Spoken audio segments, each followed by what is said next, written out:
From his 7 months on the job so far as a new Charleston City Council member to what's going on in his district, I speak exclusively with Charleston City Council member Ross Appel for this edition of Quintin's Close-Ups. And if you haven't already, subscribe to my YouTube channel and like Quintin's Close-Ups on Facebook. Councilman Ross Appel, welcome back to Quintin's Close-Ups. Quintin, it is an honor and a pleasure to be here. Thank you. You're very, very welcome. You know, as I was walking from my house over to this location, I thought about it and I said to myself, well, you know, Ross has been in office now for close to 7 months. Let me ask you this. What has changed since your leadership took over at City Council? Well, you know, when I was running for City Council last fall, nobody had heard of the coronavirus. And that has been the number one issue that has impacted my short tenure on City Council. And of course, we've also had a lot of other social issues that have popped up as well, that have really been ongoing for a long time. But like a lot of things, COVID has sort of had a way of exacerbating and accelerating a lot of societal functions that have been in the works for a long time. What are those functions right now? Well, you know, on the coronavirus side, we're still in the middle of a national health emergency. I think that recent reports from DHEC are encouraging. Dr. Linda Bell yesterday noted that there were some positive trends associated with the jurisdictions around the state that have enacted mask ordinances like the city of Charleston has. That's been positive. We're seeing some of the numbers go down, but by the same token, this has had a devastating impact on the city of Charleston's finances. It's had a devastating impact on our businesses. It's had a devastating impact on tourism. And with school starting this fall, there's still a lot of open questions. And, you know, after I got elected last fall, I read the Municipal Association's handbook for local officials. There's not a chapter in there on pandemics. And this has been a very complicated, difficult process for us. But I think that we are navigating this as best as we can under the circumstances. And let me ask you this, Ross, and this is a simplistic question. Describe what's going on in your district right now. Okay, so I represent the oldest parts of West Ashley and James Island, and I'm going to answer that question by first starting to talk about some positive news. Last week, I was very excited to be a part of the grand reopening of Earth Fare, a grocery store in the South Windermere Shopping Center that's been in the shopping center since the late 90s. I remember growing up, it used to be a Piggly Wiggly when I was growing up in the South Windermere area. But that's great to see a shopping center that frankly had been struggling in the wake of the COVID-related impacts, you know, have a breath of fresh life. You know, all the new employees were there, the store's looking great.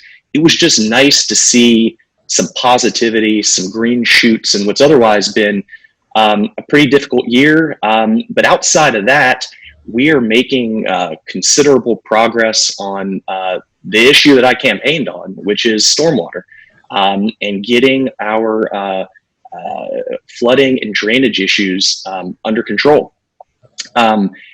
You know, I always talk about this, but I just don't think it can be said enough. The last time a comprehensive study and evaluation of West Ashley and my district's stormwater system was in 1984, the citywide master drainage study. That was the year I was born.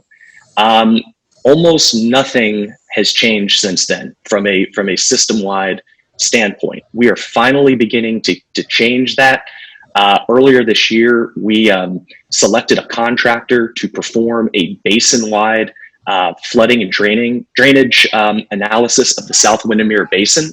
The purpose of that study is going to be to identify some serious infrastructure improvements to that area. We've got about $5 million set aside for that project, and I'm very excited about continuing to move that forward despite the major challenges we're facing elsewhere. Over on James Island, We're working on all kinds of transportation and mobility issues. We're also working on stormwater matters as well over in the Central Park area over there. And, like the mayor says, and I echo this, despite all of our challenge, the city of Charleston is open, and we are continuing to work through all the issues that we face.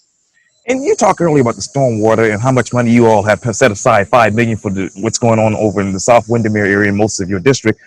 What do you have to identify right now when it comes to that? Well, we need to work through this evaluation process first. Okay. I think part of the problem with our city's approach to stormwater over the years was that it's been very, what's the best way to say this? It's been kind of too sporadic an approach. In other words, somebody would complain about their yard and we'd send a crew and we'd fix something up, but nobody was actually looking at these issues from a basin-wide standpoint. And as we've begun to learn more and more about how to manage stormwater through the Dutch dialogues and other initiatives, we're beginning to take a much more big picture view of how to address and solve these problems. So before we start sinking hundreds of thousands or millions of dollars into improvements, we want to make sure that those improvements are actually working in a coordinated and efficient way with the overall drainage basin, so that we're getting the bang for our buck and we're actually making a difference and an improvement. So, we've seen this approach elsewhere in the community. The DoWOP basin was studied last year by AECOM. About 10 projects were identified to improve the drainage situation in that area. This is the same approach we're going to be taking over in South Windermere. There's an effort underway in James Island in my district over in the Central Park area, where we're looking at an entire basin, we're evaluating the current conditions, and we're trying to figure out what are the most efficient ways that we can improve this situation.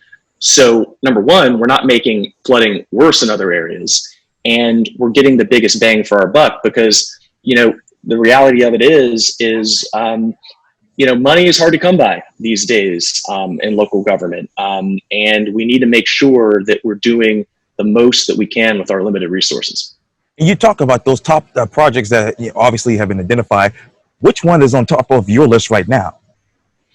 Well, it's the whole South Windermere Basin is study and future infrastructure funding steps. I mean, that's probably the largest stormwater project that's in my district, and the South Windermere area is the heart of my district. It's the centralized location. We've got a lot of the oldest neighborhoods and some of the most established businesses in my district in that area.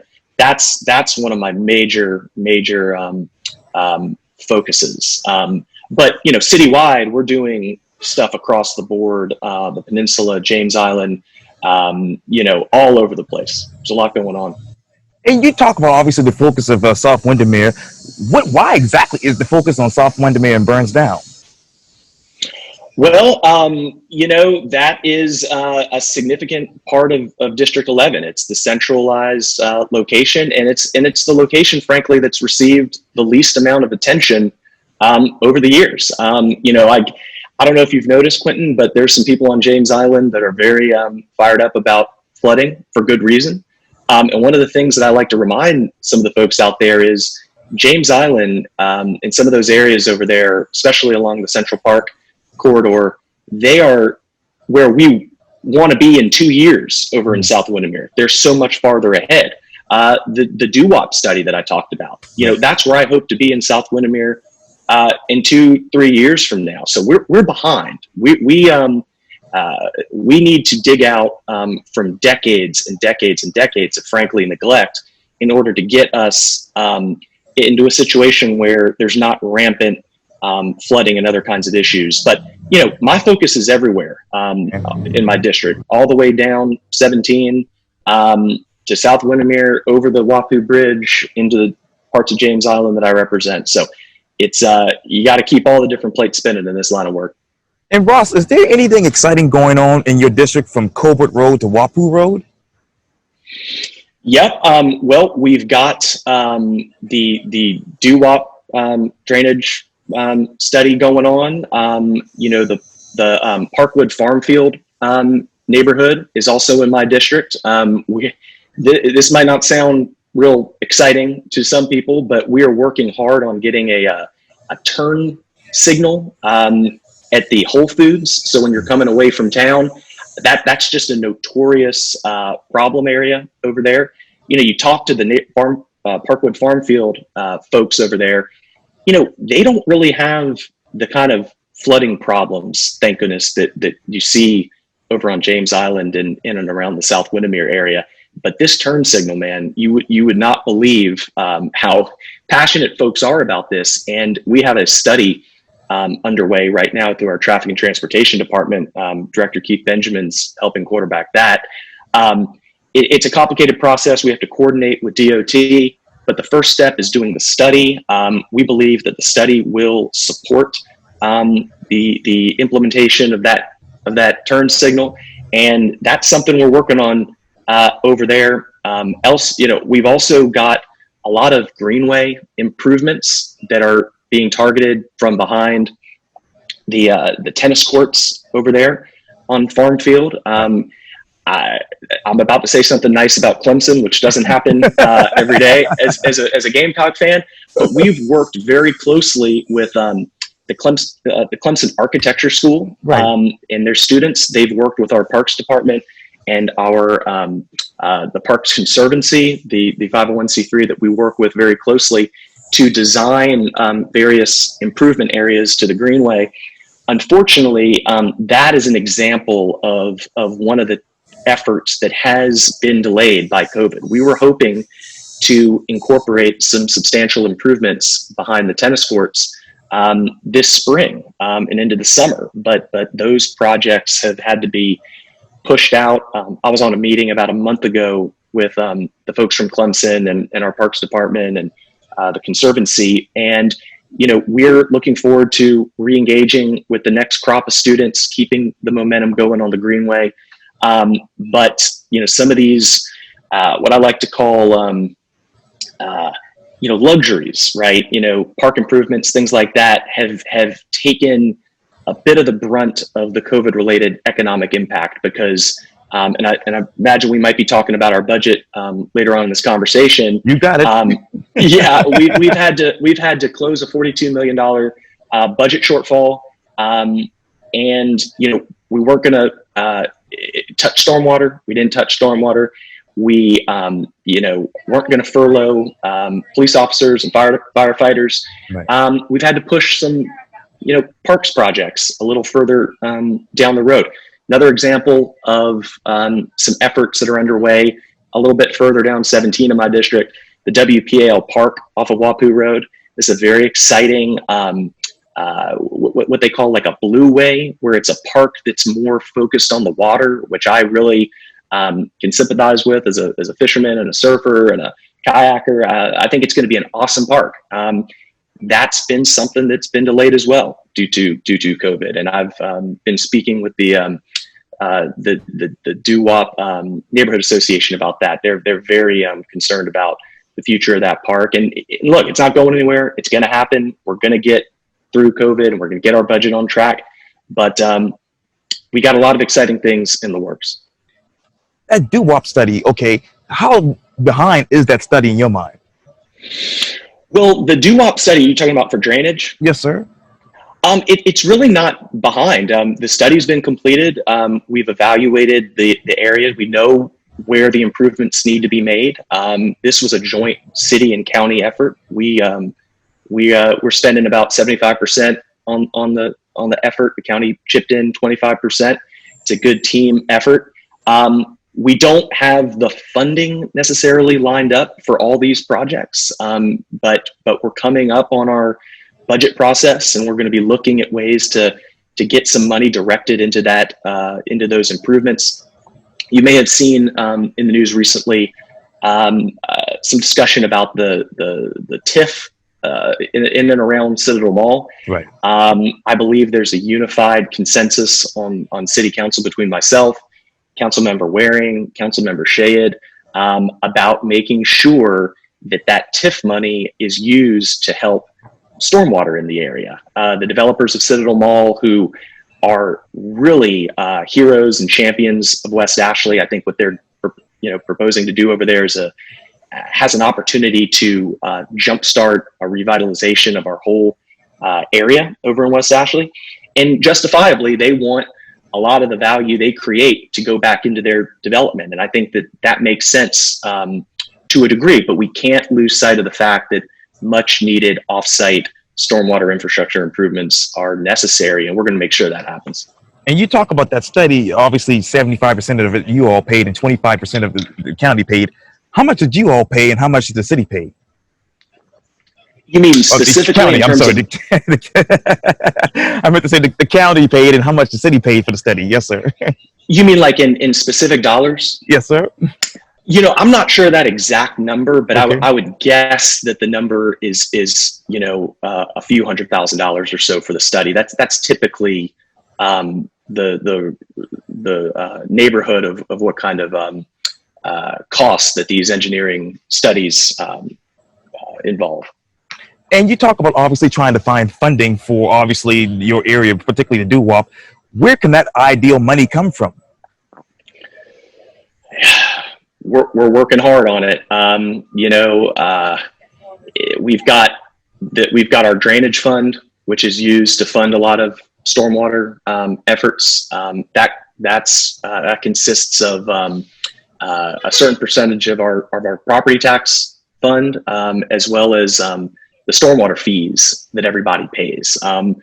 There had been some discussion, even going back last year before I got on the council, about raising these stormwater fees. I think, in good times, people would perhaps be on board with a couple dollars more a month. I mean, we're talking like $2, $3 here per month on your water bill.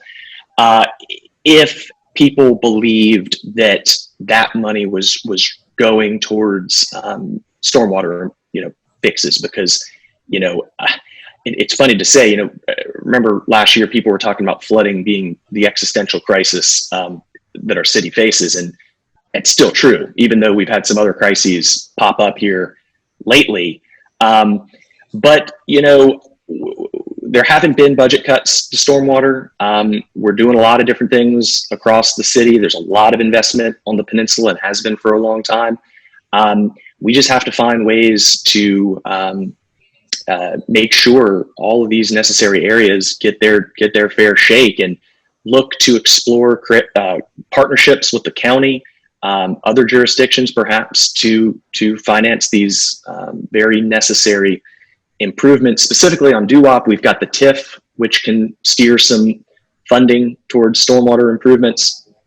But it's going to be challenging from a municipal budget standpoint. I'm not going to lie about that. I mean, and we can talk more about the budget more broadly, but 2021, our second largest revenue stream is business license tax income. That is based upon the gross income of businesses in the preceding year. So your 2021 business license tax dollars or fee is based on how well your business did in 2020. And unless you're, in the mask business or a grocery store or something, a lot of businesses aren't going to be reporting a whole lot of income this year. So we're preparing for that. Property taxes, our number one revenue stream, has always been our number one revenue stream. Typically, that's been the most sturdy and consistent revenue stream due to, people don't want to lose their houses and lose their property by not paying their taxes. But, who knows what's going to happen when those tax bills come in later on this year. If you're a restaurant or if you own a building on King Street and you get a property tax bill for $100,000, I don't know. It's going to be interesting to see what happens. But we're working hard every day from a finance standpoint to make sure we have sufficient funds to get what we need to get done around the city.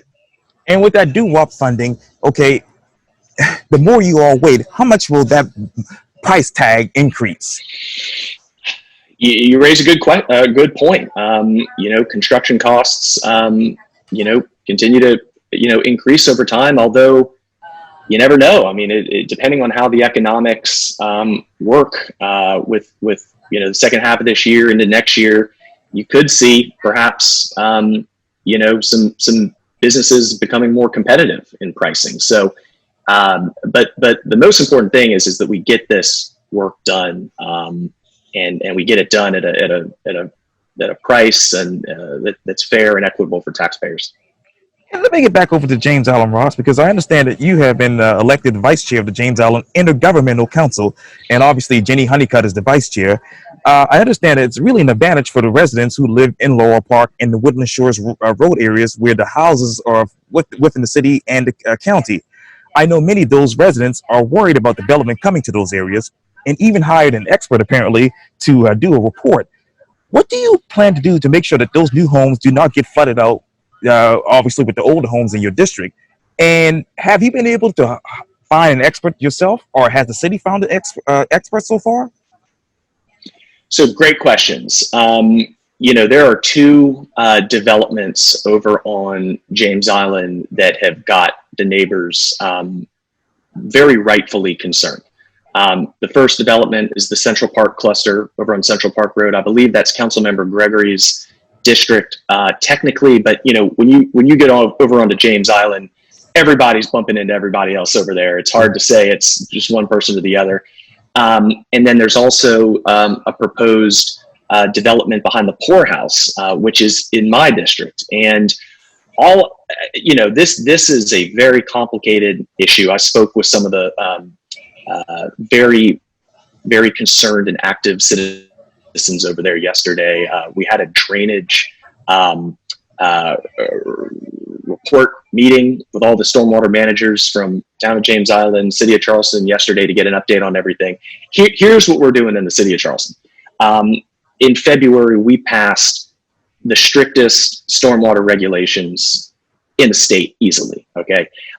Unfortunately, those new regulations are not going to apply to Central Park because they got their process started way before this new stormwater manual came into effect. However, the neighborhood behind the poorhouse will have to comply with the new stormwater regulations. That's going to make things tougher for the developer to make sure that the criteria are met. We're tightening up the stormwater regulations. Now, I hear from a lot of people that want us to stop these developments and just make them go away because there's a sense that how in the world could we be permitting more development right now when the areas flood like they do? And I totally understand that and sympathize with that.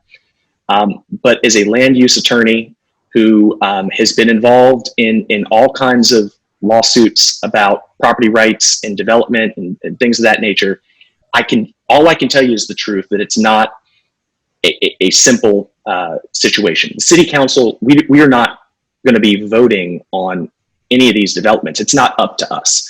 These properties were zoned years ago. When the property behind the poorhouse came back on everybody's radar, I asked our planning department two questions. When was this parcel annexed into the city?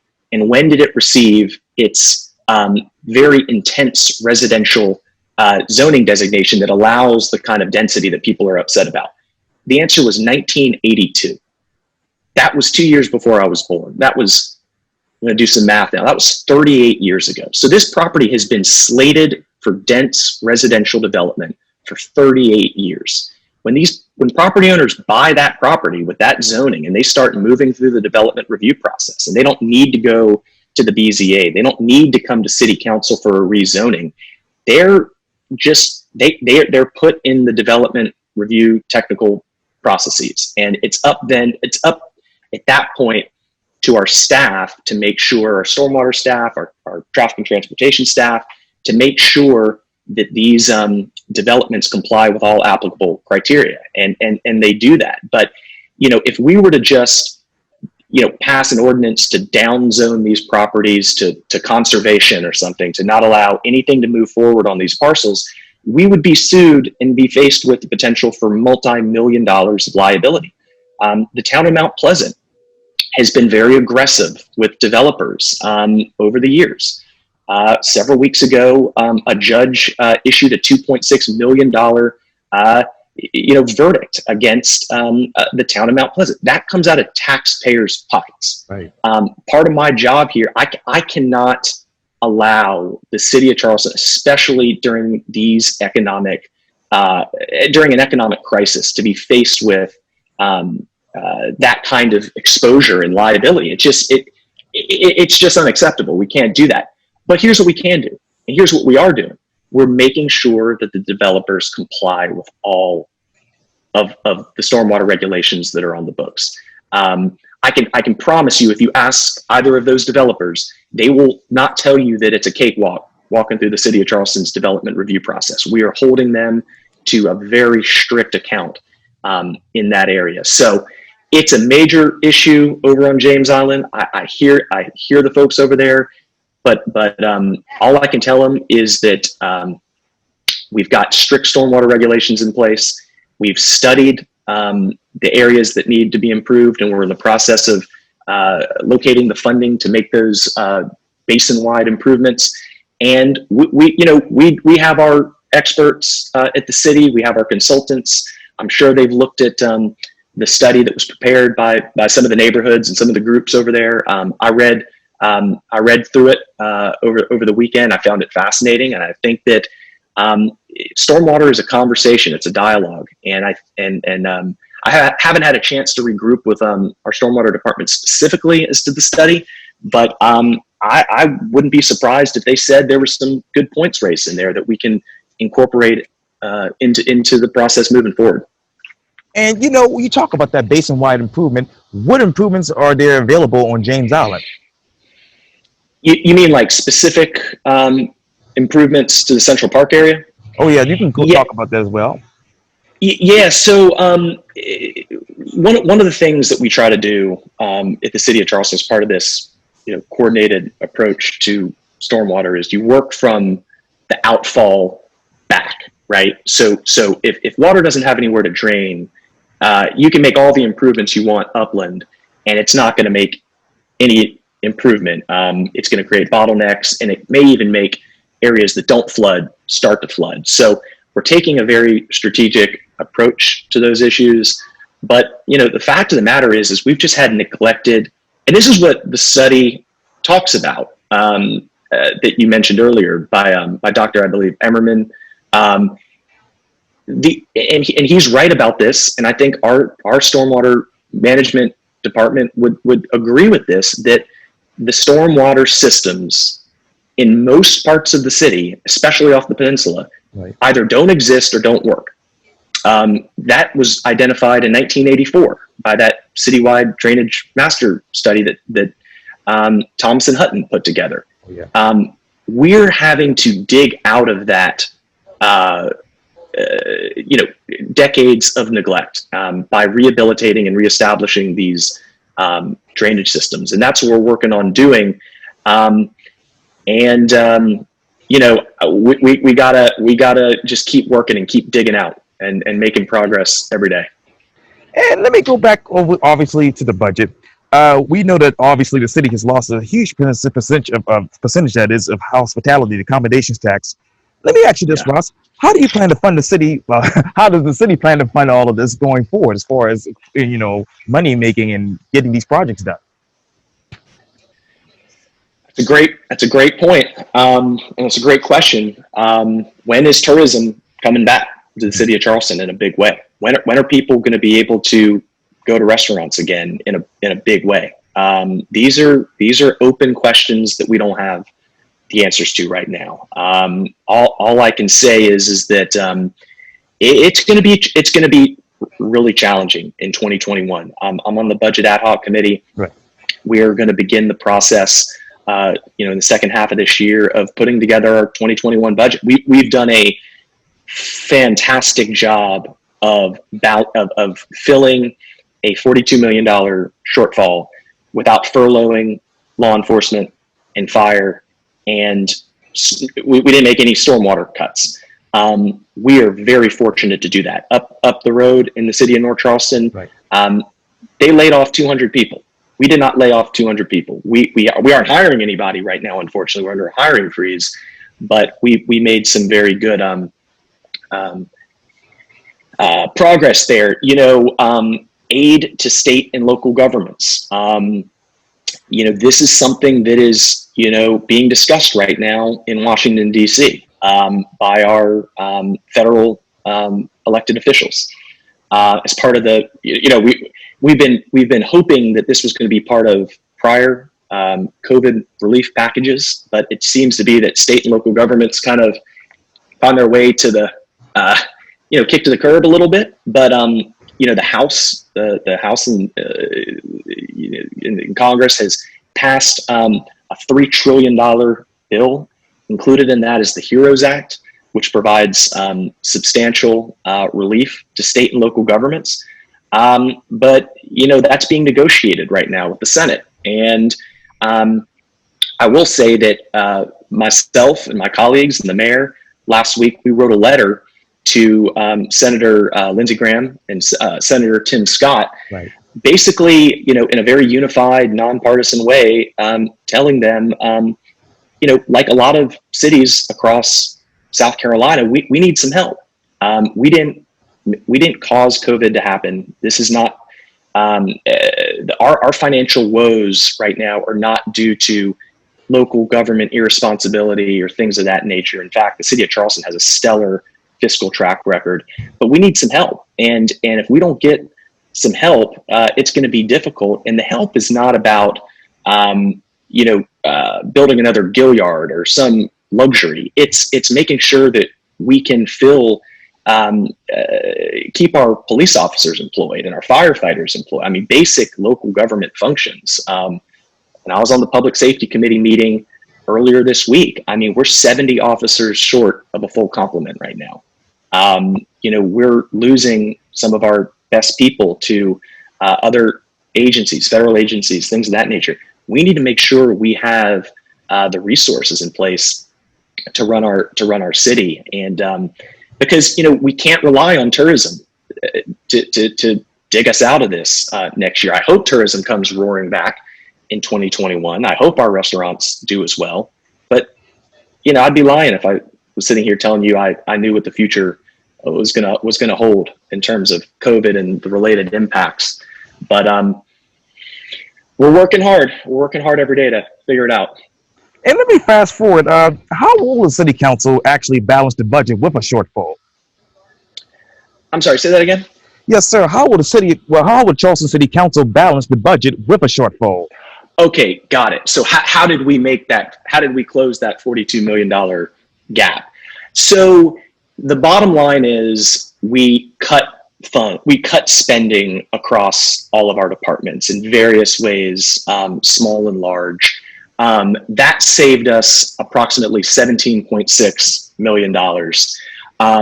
We postponed certain capital projects as well, like the parks that I were mentioning Right. earlier. There's a host of these examples elsewhere in the city.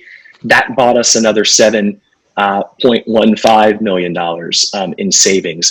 And then here's an important point to get to the rest of the balance. So that the numbers I just rattled off right just then, that's about 25 million. Right. So to get from 25 to 42, we had to dip into our savings. Sure. Essentially. And the phrase that is used here is called the fund balance. This is basically like, when you talk to people about personal finances, people talk about, you got to have your emergency fund, right? Some cash that's, in an account that's used for a rainy day. If God forbid you lose your job, or if there's a health emergency or something like that. Well, the city of Charleston has a rainy day fund. And in fact, we had a substantial rainy day fund, to the tune of about $50 million. And that's part of the reason why we were able to enjoy such a stellar credit rating over the years by the credit rating agency. So we went into our fund balances to the tune of about another $17 million. And that was the big policy decision that we had to make as a council. Because it's one thing, like we were able to just tighten our belts, departmentally, push some projects off, that got us to 25. But to close that gap, we had a policy decision to make. Do we go into our savings or do we furlough employees? And when I say furlough employees, it's law enforcement, it's fire. Because when you look at the percentage of our city workforce that are in public safety, it's a huge, huge, huge percentage. And as a city council, as a budget ad hoc committee and as a city council more broadly, and the mayor had, led the way on this, we were not going to tell our police officers and our firefighters that had been working their what's off during COVID and during some of the other challenges we've been facing this year, that they're going to be taking pay cuts, that they're going to be bringing home less money to their families during a time like this. So this is what emergency funds are for. We made the decision to go into our emergency funds rather than saddle our hardworking city employees with pay cuts. And that's how we made it to $42 million. And we're lucky. There's not a lot of, not every local government in the state can do what we did. Not every local government in the state has $50 million in the bank.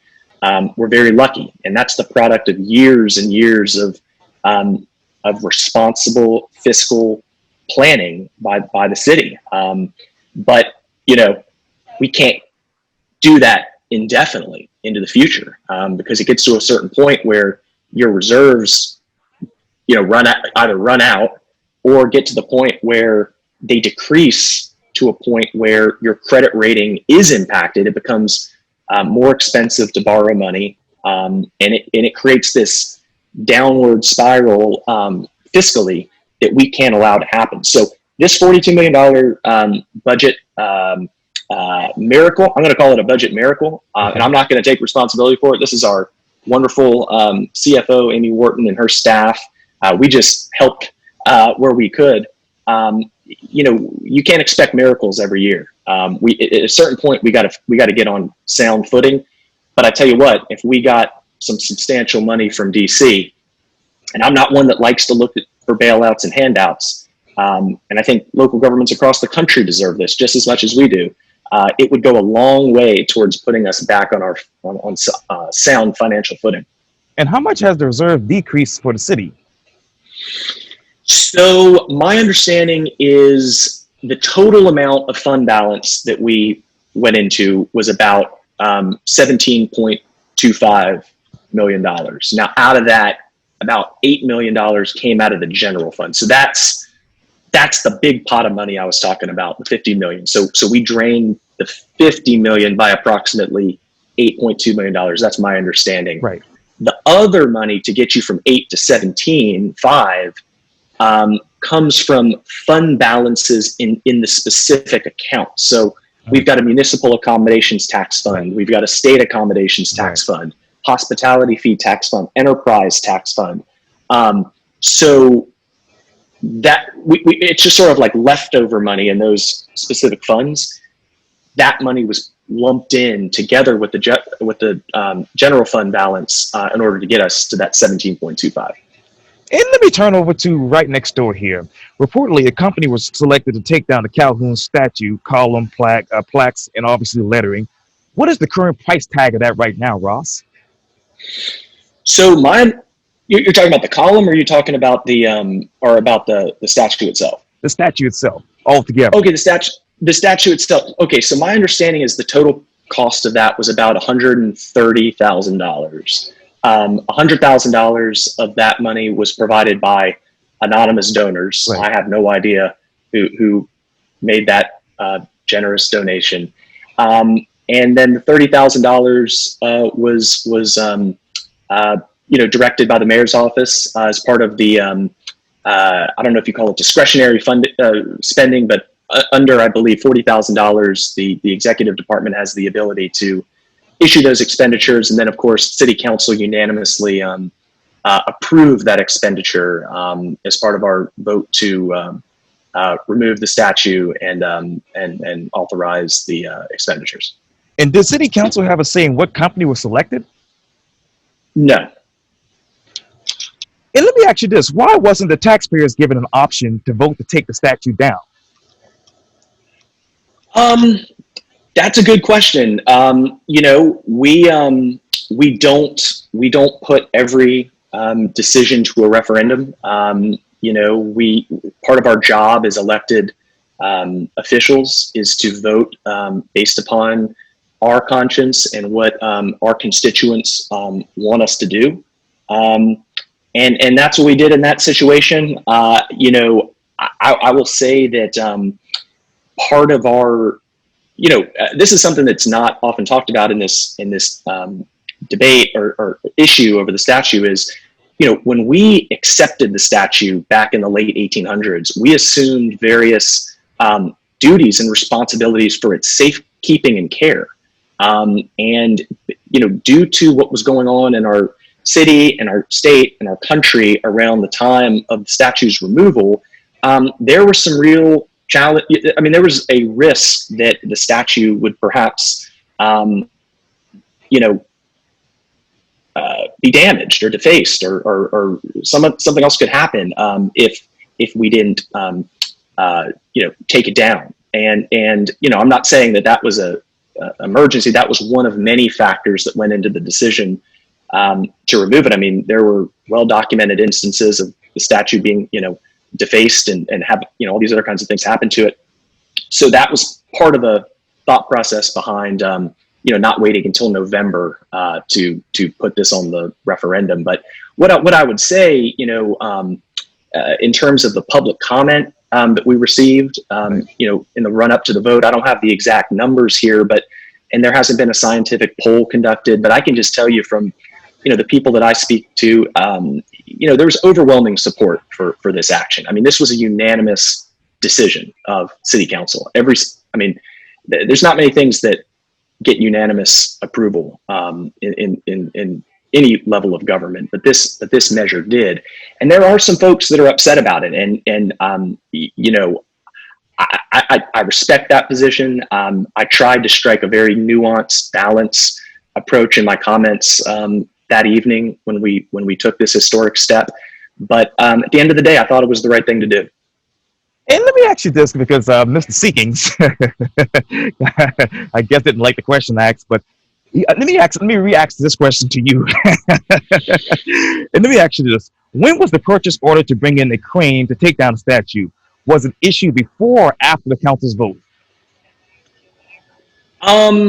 I don't know the answer to that, but I would assume it some of those efforts took place prior to the vote, because the crane was there pretty shortly after the vote. So and there's nothing unusual or problematic about that. I mean, a lot of times we make sort of preliminary plans ahead of time. I mean, arguably the mayor could have taken the statue down himself without a city council vote. Okay. It didn't require our funding beyond the threshold amount of $40,000 or whatever the case may be.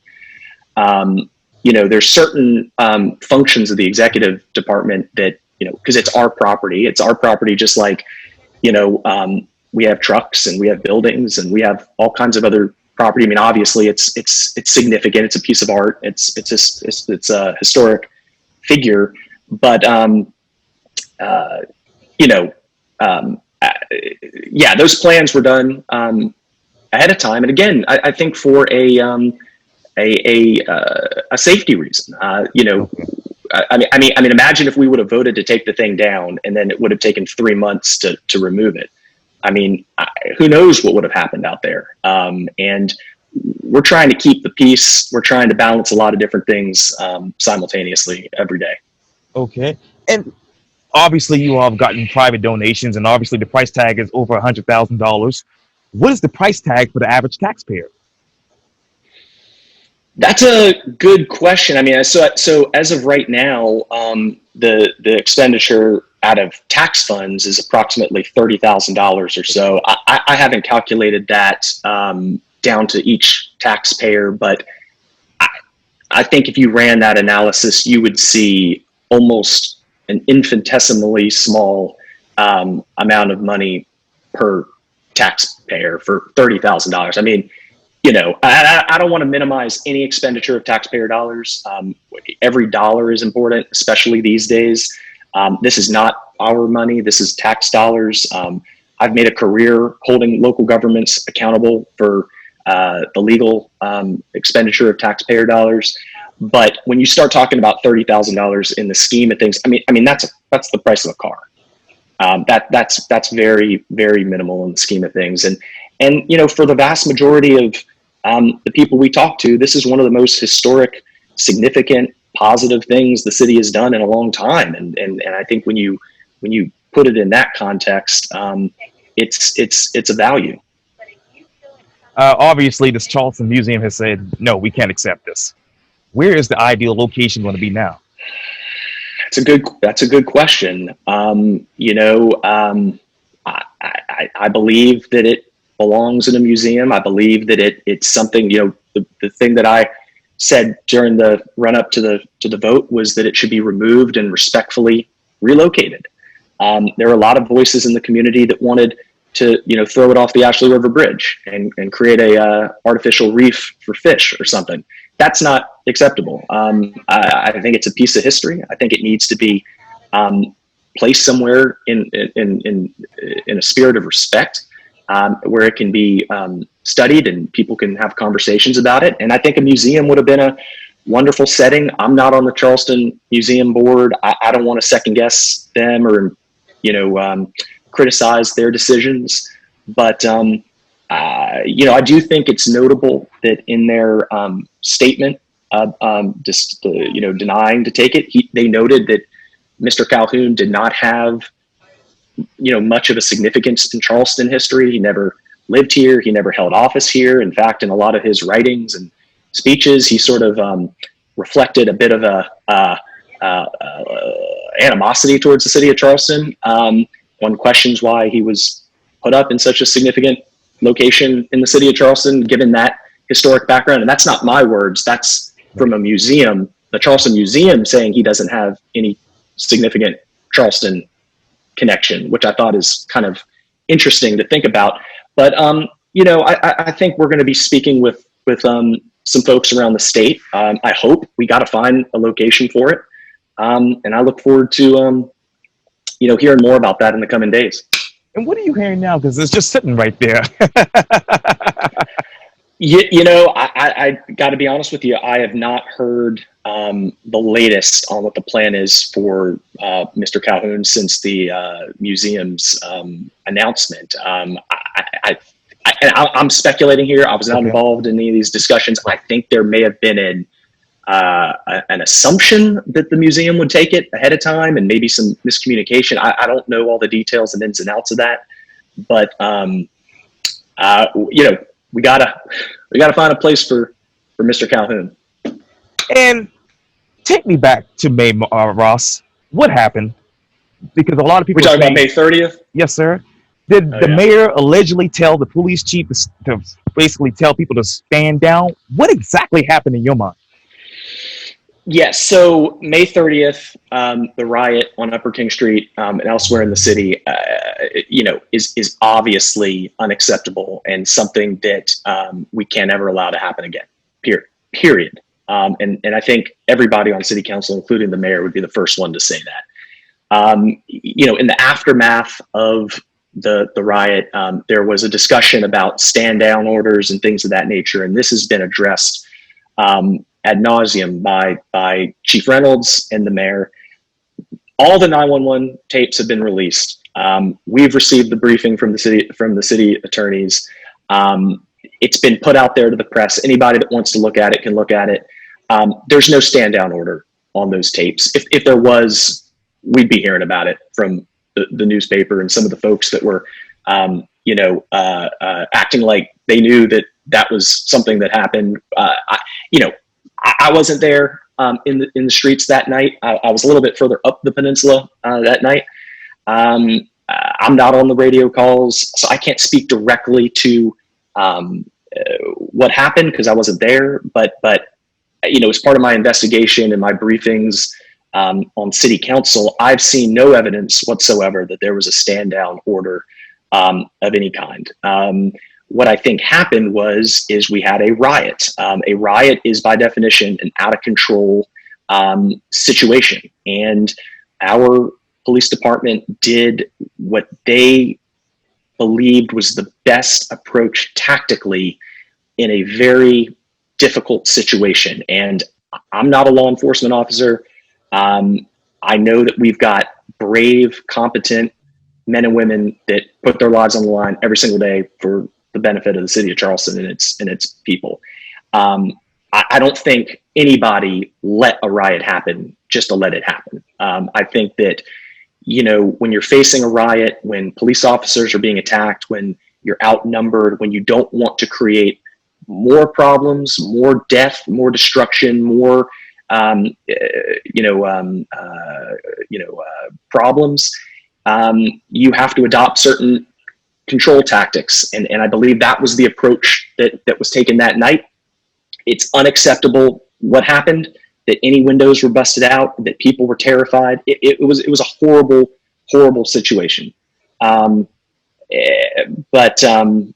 we've learned from it, and our police have learned from it, and they've had a very busy summer. And the investigation is not over. We're going to continue to review what happened, and if Chief Reynolds was on with us right now, he'd be the first to say we need to learn and study what happened and improve and hold people accountable where we need to hold people accountable, because we cannot ever allow anything like that to happen again. And we had people attacking our firefighters that night. We had structure fires. We had to put limited police resources into defending our firefighters to prevent city blocks from burning to the ground, like we've seen elsewhere in the country. Our police officers are tough, they're brave, but they're not Batman. They can't go and like kick 20 people's butts, at once when it's an out of control riot.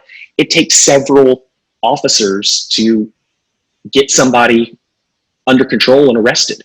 And while those officers are attending to somebody can come over the back with a bottle or something. I mean, it's a very difficult situation to get a riot under control. It's not as simple as just, snapping your fingers. And our officers were being pulled in a variety of different directions that night. So I'm giving you a very long-winded answer, but this is a very important issue, and it's unacceptable, and it's something that we can never let happen again.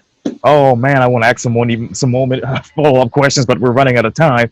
But I know it's been an hour or so of the interview, but you say that there wasn't a stand down order. What exact order was given at night? So my understanding was that the order was, there was a tactical approach to try and essentially create a line of defense, so to speak, where like you see a lot of these tactics elsewhere around the country where the police line up and they start to retake the streets block by block, rather than just, everybody kind of running around doing their own thing.